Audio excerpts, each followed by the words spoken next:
Praise God. Shalom. Praise God. Wow, man. Well, saya bangun jam 4 pagi di Bangkok. And saya terbang jam 6 dari Bangkok sampai ke Jakarta. Mendarat di Bandara Soekarno-Hatta tercinta, Terminal 3. Dan kemudian dijemput oleh supirku tercinta, Bapak Parno. And then bergegas sampai ke sini. Kenapa? Karena saya harus khotbah di GBI Intercon. Sehebat itu GBI Intercon. Sampai orang gimana ya dari luar negeri pun takut nggak hadir. So here I am, you know. Thank you, praise God. Dan Tuhan Yesus baik, saya tiba dengan baik dan Tuhan taruh pesan di hati saya untuk saudara sekalian. Saya percaya hari ini pasti Anda diberkati. Tapi saya lihat tadi ada malaikat putih berdiri di sini nyanyi. Terus saya lihat ada pohon Natal. Tiba-tiba saya ingat satu kisah. Mau dengar nggak? Ini oh nggak mau dengar. Ya udah nggak apa-apa. Kita langsung buka firman Tuhan. Oke, so jadi ceritanya gini. Karena kami dari Sekolah Minggu Superbook ya, kami hadirkan Sekolah Minggu Sabang Merauke. Jadi banyak lelucon dan kisah mengenai anak yang berputar di kepala saya. Dan ada ceritanya seorang anak kecil yang ambil peran dalam pentasan Natal. Dan mungkin panggungnya mirip seperti ini dan ada pohonnya, ada dekornya dan di drama ini dia tampil sebagai Yesus. Jadi dikasih jenggot, ya terus dikasih apa namanya? Ya, itu. Ya, kain yang kayak Yesus. Iya. And terus dia keluar dan tugas dia adalah dia datang dan dia berdiri pas di depan panggung ini dan dia angkat tangan dan dia harus katakan begini. Akulah terang dunia. Ya, gitu kan? Tapi dia keluar begitu, dia lihat wajahnya banyak seperti ini dengan lampu-lampu. Dia angkat tangan langsung blank. Dia nggak bisa ingat sama sekali nama dia pun mungkin dia nggak bisa ingat saat itu. Dia panik dan langsung blank. Dia cuma lihat dan untung ada mamanya di balik hordeng begitu. Terus melihat anak dia panik. Akhirnya dia bisik begini, dia bilang, akulah terang dunia. Terus dia lihat mamanya. Terus dia balik dan dia bilang, mamaku adalah terang dunia. Oke. Oh my God. Wow. Oke. Kalau kita bangun jam 4 pagi, apa saja jadi lucu. Ya. Terus saya lihat ada perjamuan kudus, which is awesome. I love it. Cuma saya pikir, waduh, saya mau share mengenai Sekolah Minggu Superbook pasti akhir. Setelah selesai khotbah, cuma saya lihat adanya perjamuan kudus, saya pikir nggak cocok, mestinya dari khotbah langsung masuk ke perjamuan kudus. Jadi saya mau ambil beberapa menit di depan untuk share tentang Sekolah Minggu Superbook yang sekarang sudah jalan 3 tahun. Saya tahu banyak di antara Anda adalah sponsor Sekolah Minggu Superbook dan sedikit progress report bahwa sekarang secara aktif di 52 kota di seluruh Indonesia ada lebih dari 6.300 gereja yang pakai Sekolah Minggu Superbook setiap minggu. Boleh kita kasih tepuk tangan untuk Tuhan. Dan ini menjadi satu momentum yang luar biasa. Target kami di bulan ini tambah 1.500 gereja sehingga di bulan Januari besok kami akan mulai tahun 2019 dengan target kami sebenarnya adalah 8.000 gereja. Kami belum tahu kami akan capai atau tidak. Tetapi ini satu momentum yang luar biasa dan tujuannya adalah bagaimana kami memperlengkapi gereja lokal supaya gereja lokal kuat memuridkan generasi anak. Jauh dari Kristus, datang kepada Kristus, masuk di dalam Kristus dan menjadi serupa dengan Kristus. Dan ini adalah tugas kita bersama. Tidak ada yang kuat sendiri. Makanya Pastor Dr. Yanto itu waktu dia menangkap visi ini, dia lihat apa yang kami sedang lakukan, dia katakan kepada saya, dia bilang, Pak Mark, tolong, biarlah di CK7, kamu tuh cari sponsor-sponsor untuk sekolah minggu Superbook, supaya dari kami, jemaat CK7, kami menjadi satu tulang punggung, satu kekuatan untuk gerakan ini di seluruh Indonesia. Karena ini harus terjadi, kami harus melengkapi gereja lokal di seluruh Indonesia supaya mereka kuat membangkitkan generasi anak. Supaya bangkit sebuah generasi yang mencintai Tuhan sungguh-sungguh. Ada yang bisa katakan amin. Tetapi dia juga berakar kuat di dalam firman Tuhan. Nggak hanya pakai feeling, nggak hanya pakai perasaan, oh aku cinta Tuhan Yesus. Tetapi dia benar-benar mengenal firman Tuhan, dia berakar kuat dalam firman Tuhan. Dan kemudian dia punya jiwa yang misioner. Dia punya jiwa yang mengerti membagikan Kristus kepada yang lain. Karena Yesus memberi amanat kepada murid-muridnya, pergilah dan beritakanlah Injil ini di Yerusalem, Yudea, Samaria, sampai kepada ujung-ujung bumi. Jadi kita harus punya jiwa yang misioner. Makanya sebentar lagi saya mau khotbah, hari ini saya mau bicara mengenai life is a mission. Bahwa hidup kita adalah sebuah misi. Dan Tuhan melihat hidup saudara melalui kacamata panggilan. Saya akan share sebentar lagi. Tapi sebelumnya saudara, kita akan putarkan satu video singkat. Ada tim sponsor Sekolah Minggu Superbook. Karena setiap gereja yang kami terima di dalam program ini, tidak ada gereja yang bayar. Semua gereja yang pakai Sekolah Minggu Superbook, no church pays. Kami sediakan ini tanpa memungut pembayaran apapun dari gereja. Yang kami minta dari gereja adalah gereja harus punya passion untuk anak muda dan anak-anak. Gereja harus punya passion, harus praktis, ya, harus sediakan ruangan yang benar untuk sekolah minggu. Nggak boleh di bawah pohon, kelapa, which is true, Kami ada sekarang lebih dari 500 gereja pakai ini di NTT. Di Papua udah ratusan gereja pakai, sampai kepada hutan, sampai kepada desa-desa. Dan kami tidak mau anak-anak itu menjadi warga yang kelas bawah. Nggak mau.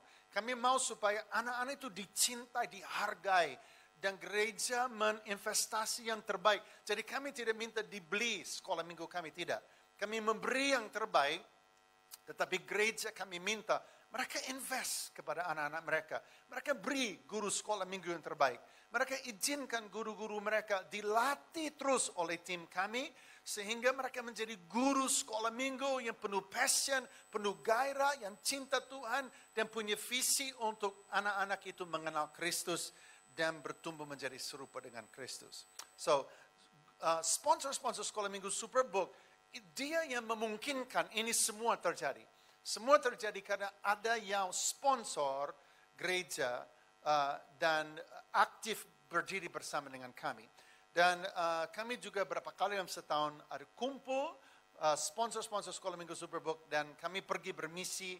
Hanya beberapa gereja, Anda bisa bayangkan 6.300 gereja, berapa banyak anak yang luber di gereja-gereja di daerah pedesaan.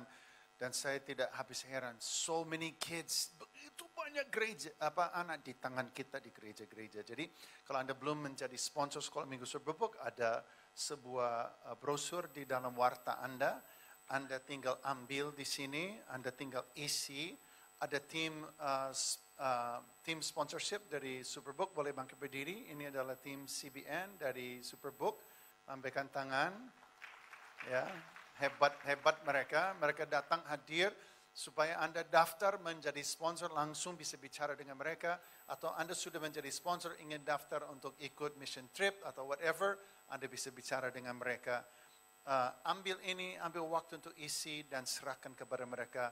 Mereka ada meja di mana ya mejanya? Di depan sana, Anda bisa langsung serahkan. Mau ngobrol juga dengan mereka, mereka akan bisa ceritakan apa saja, menjawab pertanyaan Anda. Dan sekali lagi terima kasih kepada Anda yang sudah menjadi sponsor Sekolah Minggu Superbook. Amen? Praise God. And sponsor ada dari semua umur. Ada dari remaja, ada dari orang tua muda, ada dari orang tua ini. Dan mungkin Anda juga tergerak, sudah menjadi sponsor tapi mau tambahkan sponsorship. Kami sangat butuh support itu dan percaya bahwa Tuhan akan memberkati Anda. Karena project ini menjadi tanah yang subur untuk Anda tabur. Mari kita buka firman Tuhan kepada kitab 2 Korintus pasal 5. 2 Korintus pasal 5. Selama beberapa menit ke depan saya percaya bahwa Tuhan akan menjamah hati saudara. Bahkan terjadi sebuah perubahan pola pikir yang secara fundamental dalam pikiran saudara hari ini. Tentang hidup saudara dan bagaimana Tuhan melihat hidup saudara. 2 Korintus pasal 5 ayat 15, demikianlah berbunyi firman Tuhan. Dan Kristus telah mati untuk semua orang. Kalau boleh kita baca bersama. Dan Kristus telah mati untuk semua orang, supaya mereka yang hidup tidak lagi hidup untuk dirinya sendiri, tetapi untuk Dia yang telah mati dan yang telah dibangkitkan untuk mereka. Saudara, tahukah saudara bahwa ini kita lihat melalui firman Tuhan ini muncul sebuah ekspektasi di hati Tuhan. Bahwa waktu saudara menerima kasih karunia, saudara meneguk anugerah. Waktu saudara berpelukan dengan Kristus, dan saudara melalui Kristus, saudara dibawa ke dalam gendongan Bapa. Anak Allah yang menjadi anak manusia yang kemudian menjadi anak domba, dan melalui dia mengorbankan nyawanya di kayu salib, disembelih di kayu salib, darahnya dicurahkan, satu orang untuk semua, satu kali dan untuk sepanjang masa.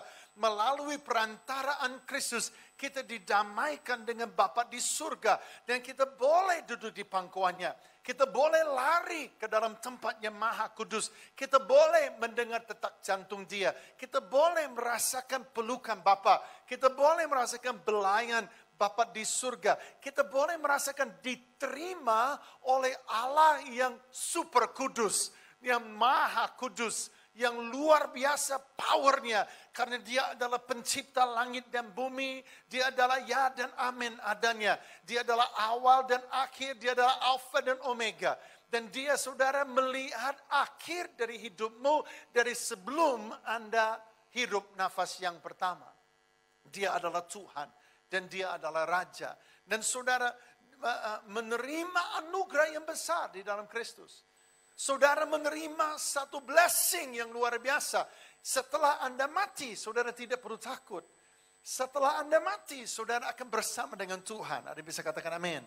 Setelah Anda mati, saudara akan berjumpa pribadi dengan Tuhan. Saudara akan diterima oleh Tuhan. Kenapa? Karena telah dikenakan pada saudara jubah kebenaran Kristus. Telah dikenakan kepada saudara judul, titel, jabatan yang ada pada anak tunggal Bapa. Dia bergeser menjadi yang sulung antara banyak saudara. Dan saudara dan saya turut menjadi anak-anak Bapa di surga. Yang percaya katakan amin. Saudara, ini adalah sebuah anugerah yang besar. Ini adalah hadiah yang tidak sepatutnya saudara terima. Kenapa? Karena saudara adalah orang berdosa. Kelihatan sekali dari tampang-tampang yang sedang pelototin saya ini. Ya, saudara adalah orang berdosa. Saya adalah orang berdosa. Mana layak kita menerima anugerah besar ini? Jadi saudara, waktu kita terima anugerah yang sangat spesial, sangat besar, sangat luar biasa, secara naluri, respon kita adalah, ku berikan hatiku, right? Dan jiwaku, semuanya bagimu di dalam hidupku, di setiap waktu, nyatakan jalanmu. It's a response, it's just natural. Itu alamiah sekali. Kita bilang, wow, saya ini orang berdosa tetapi diampuni. Saya adalah orang berdosa yang najis, yang kotor, tetapi dibenarkan oleh darah anak domba. Kemudian divonis, diberi kehidupan yang kekal, diangkat menjadi anak Bapa di surga. Oh my.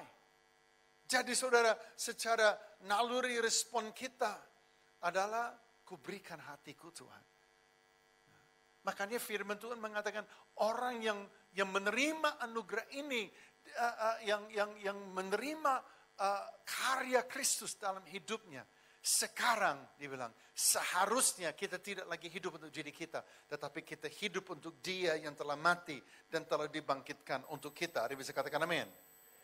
Tapi di antara amennya kita ini, yang secara teori, ya saya kan tuntun saudara tadi ya, saya tuntun saudara di jalan setapak kebenaran firman ya. Saya coba untuk tangkap perhatian saudara, kemudian saya tuntun saudara dalam satu pengertian bahwa ya, saya ingatkan saudara kembali mengenai anugerah. Saya ingatkan saudara mengenai karya salib Kristus. Saya ingatkan saudara bahwa ini yang Kristus kerjakan bagi saudara. Kemudian saudara kita baca ayat firman Tuhan ini, dan kita katakan begini, benar. Loh memang itu benar. Saya berhutang kepada Tuhan. Dan hutang saya tidak mungkin saya bayar, kecuali saya persembahkan hidup saya kepada Tuhan. Nah, ini secara teori, secara naluri, kita mengaminkan itu, tapi di antara aminnya itu dengan sebuah realita kehidupan kita sehari-hari, seringkali saudara ada jarak, ada jurang ada celah yang sangat luar biasa. Jadi kita katakan, ya benar saya adalah anak Bapa di surga, ya benar saya berhutang kepada Tuhan, tetapi dalam kehidupan sehari-hari kita seringkali jauh sekali. Nah, hari ini maksud saya adalah saya mau tutup celah itu. Saya mau tutup jurang itu. Saya mau itu ditutup atau dibangun jembatannya. Sehingga melalui kehidupan sehari-hari kita mulai menyatakan, kita mulai mempraktekkan, kita mulai mengerjakan kehendak Tuhan. Tahukah saudara di kitab Efesus dikatakan apa? Dikatakan begini, janganlah bodoh, tetapi usahakanlah supaya kamu mengerti kehendak Tuhan. Mari kita lihat di kitab Efesus pasal 2 ayat yang 10. Sini firman Tuhan yang luar biasa, menggambarkan lebih jelas lagi. Lebih jelas lagi. Efesus pasal 2 ayat 10. Mari kita baca bersama-sama. Efesus pasal 2. Enggak ada 2 Efesus dalam sejarah gereja. Efesus pasal 2 ayat 10, 3, 2, 1. Karena kita ini buatan Allah, diciptakan dalam Kristus Yesus untuk apa? Melakukan pekerjaan baik. Pekerjaan baik yang bagaimana? Yang dipersiapkan Allah sebelumnya, dan Dia mau supaya kita. So di sini firman Tuhan luar biasa mengatakan begini, hei kamu tahu nggak bahwa kamu ini sebenarnya di dalam Kristus tirai ditarik, dan tiba-tiba semua maksud dan rencana Tuhan, cetak biru ilahi yang ada di hati Tuhan dan pikiran Tuhan waktu Dia menciptakan kamu, itu tiba-tiba bisa dinyatakan, terbongkar. Tirainya ditarik di dalam Kristus. Kita diciptakan baru dalam Yesus Kristus. Firman Tuhan ini mengatakan, kamu ini mahakarya Allah. You are God's masterpiece. Mahakarya itu bicara mengenai satu karya yang sangat luar biasa. Satu buatan Tuhan yang sangat luar biasa. Tetapi saudara, tujuannya pekerjaan yang baik. Yang ada di pikirannya dan di hatinya untuk Anda kerjakan, itu masih tersembunyi dari kita. Sampai saudara, kita berjumpa dengan Yesus. Dan di dalam Yesus tiba-tiba tirainya ditarik. Dan saudara bisa akses. Saudara bisa akses semua rencana dan rancangan Tuhan itu. Siapa di sini yang ingin tahu cetak biru yang ada di pikiran dan hati Tuhan terhadap hidup saudara? Coba lambaikan tangan saudara. Tahukah saudara bahwa saudara bisa akses itu? Saudara bisa tahu apa yang ada di pikiran dan di hati Tuhan.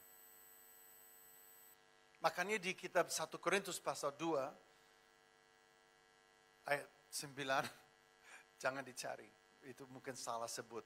Tetapi ada di sekitar itu 1 Korintus pasal 1, mungkin 1 atau 2. Ada, ayat ini ada, saya jamin nggak salah. Bisa di Google.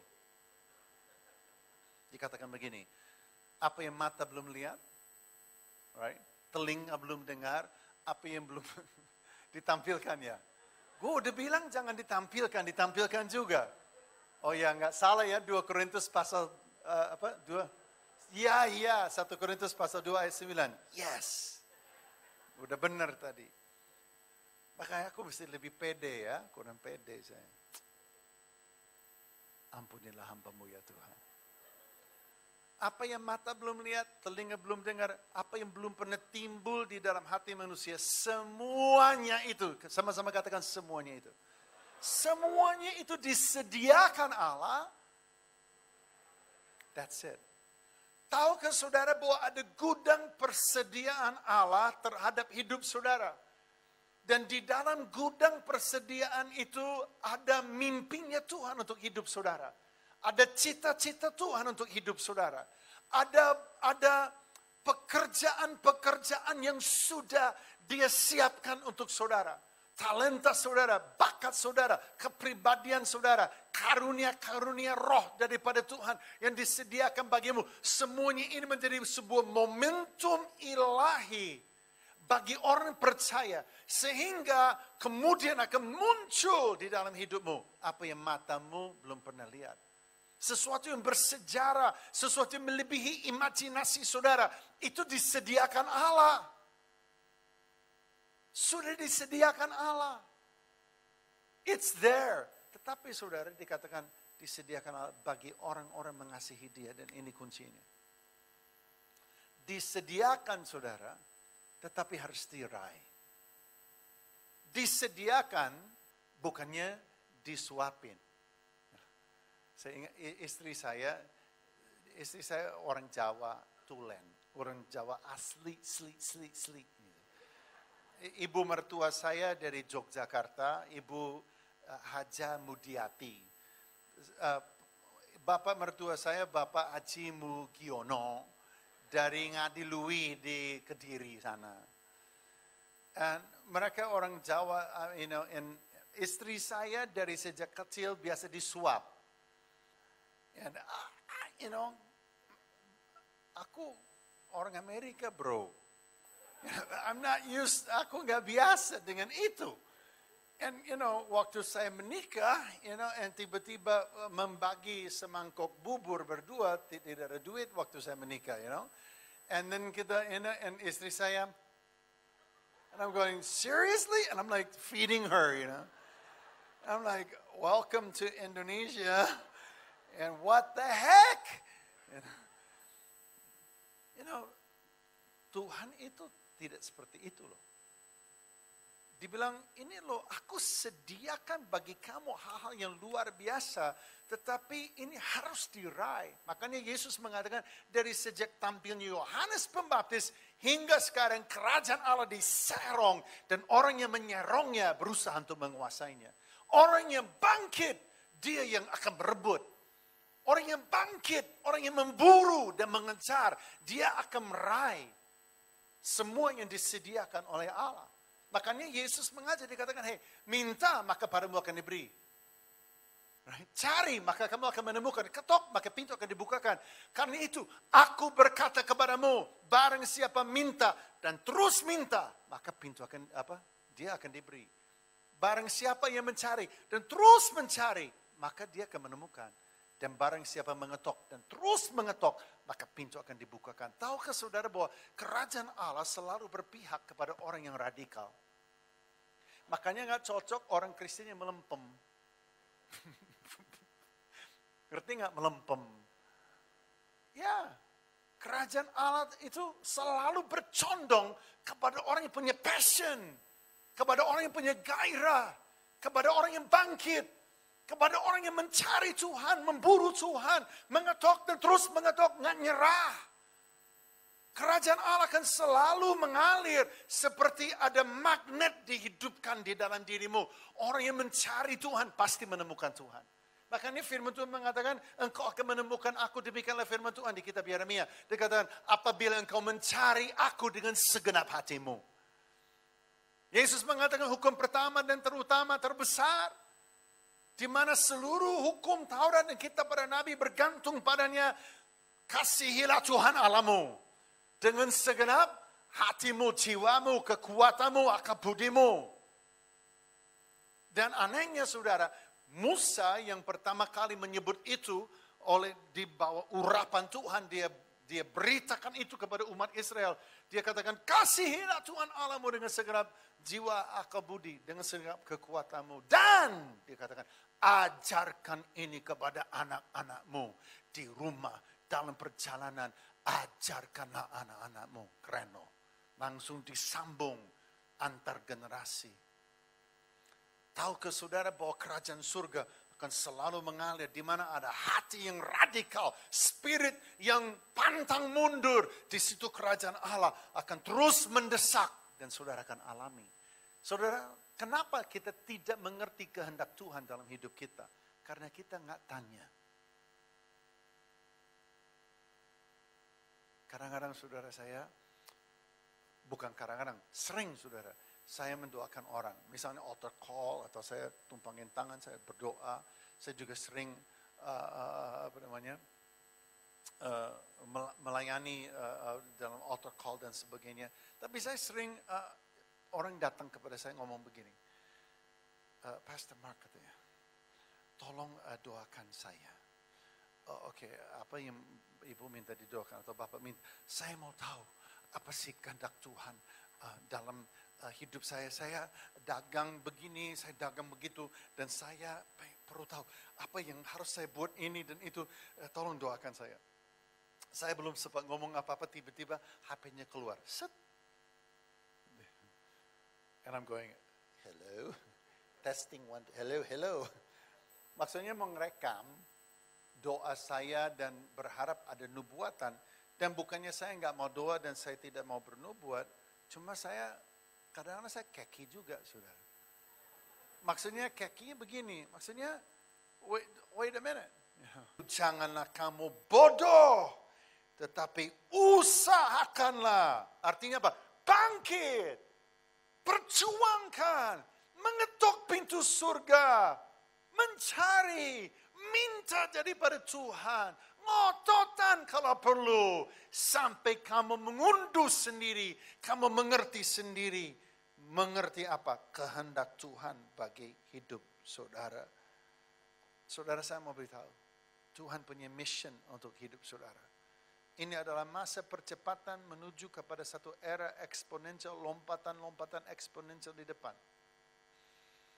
Minggu lalu saya duduk di hotel di Singapura, ada orang duduk di samping saya, dia seorang entrepreneur, dia pendiri 7 perusahaan di artificial intelligence and software di Silicon Valley. Saya tanya sama dia, Pak, dampak artificial intelligence kepada orang percaya, kepada generasi anak ke depan, kepada orang percaya, punya faith ke depan itu, menurut Bapak bagaimana? Dia bilang begini sama saya, dia bilang, aku takut sekali. Yang membuatnya takut, saudara. Apalagi kita dengar. Aku takut sekali. Karena mau ambil jalan manapun ke depan, ujungnya tetap sama. Chaos dan kekacauan, katanya. Saya nggak tahu. Tahun 2030 ke atas, saya masih blank. Apa yang akan terjadi di generasi yang akan datang melalui semuanya ini. Sangat-sangat menakutkan saya. Dan dia yang bikin, saudara. Saya cuma mau katakan begini, saudara.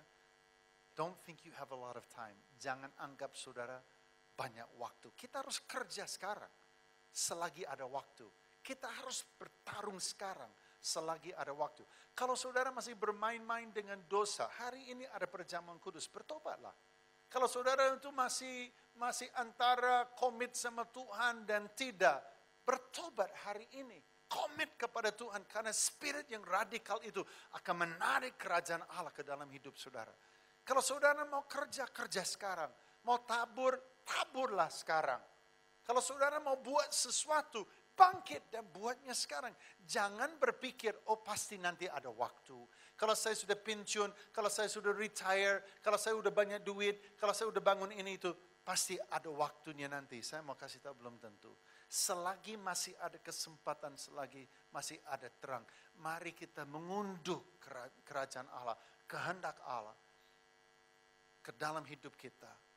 Dan kita garap dengan sepenuh hati apa yang menjadi cetak biru Tuhan bagi hidup kita masing-masing. Mari kita berdoa bersama.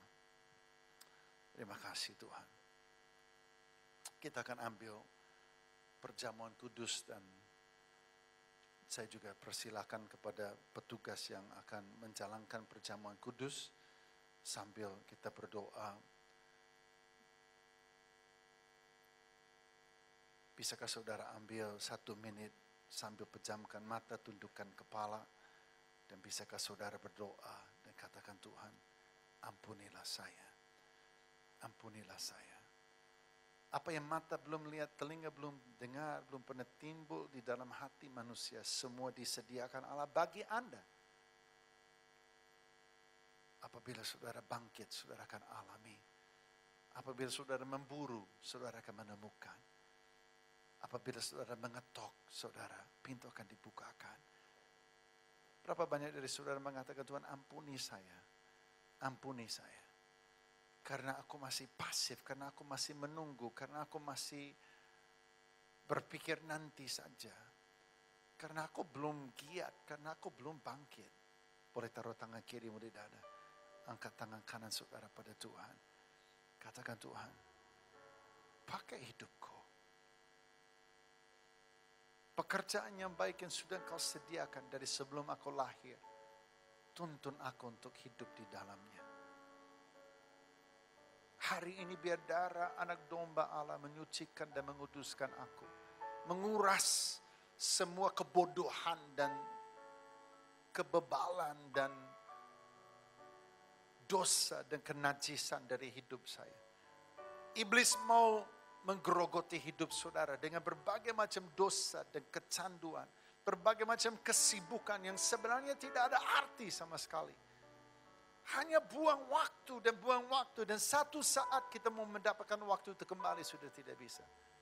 Kita nonton Netflix dan kita habiskan ratusan jam setiap bulan atau setiap tahun. Hanya dengan hal-hal yang tidak ada gunanya sama sekali. Satu saat kelak kita ingin, aduh kalau bisa saya dapat waktu itu. Saya kerjakan sesuatu yang penting buat Tuhan. Udah tidak bisa kita ambil kembali. Bisakah saudara taruh tangan kirimu di dada? Angkat tangan kanan saudara pada Tuhan. Mari kita berdoa.